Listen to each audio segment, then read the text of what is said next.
Welcome to our channel. May 16వ తేదీన శని జయంతి, శని అమావాస్య. శనివారం అమావాస్య వస్తే దాన్ని శని అమావాస్యగా పరిగణిస్తారు. ఆ రోజే శని జయంతి రావటం కూడా ఎంతో విశేషం. ఈ రోజు నుంచి వృషభ రాశి వారికి ఏ విధంగా ఉందనే విషయం గురించి ఈ వీడియోలో వివరంగా తెలుసుకుని ప్రయత్నం చేద్దాం. వృషభ రాశి జాతకులకు ఈ రాశిలోని శుక్రుడు, ధనస్థానంలో గురు సంచారం, లాభస్థానంలో శనీశ్వరుడు సంచారం కారణంగా ఆర్థికంగా బలాన్ని పుంజుకునే అవకాశాలు వృషభ రాశి వారికి చాలా ఎక్కువగా కనిపిస్తూ ఉన్నాయి. ఆర్థికపరమైనటువంటి ప్రయత్నాలన్నీ కూడా అద్భుతంగా కలిసి వస్తాయి.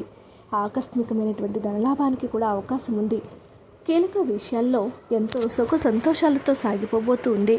కుటుంబ జీవితం, దాంపత్య జీవితంలో సమస్యలు ఏవైతే ఉన్నాయో అవన్నీ కూడా వృషభ రాశి జాతకులకు తొలగిపోవడానికి అవకాశాలు చాలా ఎక్కువగా ఉన్నాయి.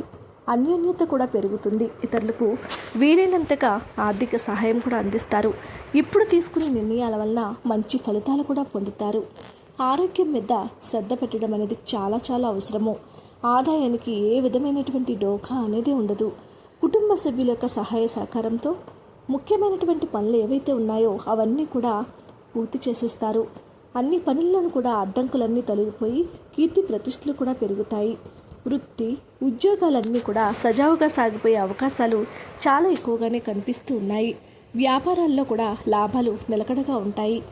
జీవిత భాగస్వామికి వృత్తి, ఉద్యోగాల పరంగా కూడా ఊహించినటువంటి ఎంతో అదృష్టం రాబోతుందని పండితులు తెలియజేస్తూ ఉన్నారు. ఆకస్మికమైనటువంటి ధనప్రాప్తికి అవకాశం ఉంది.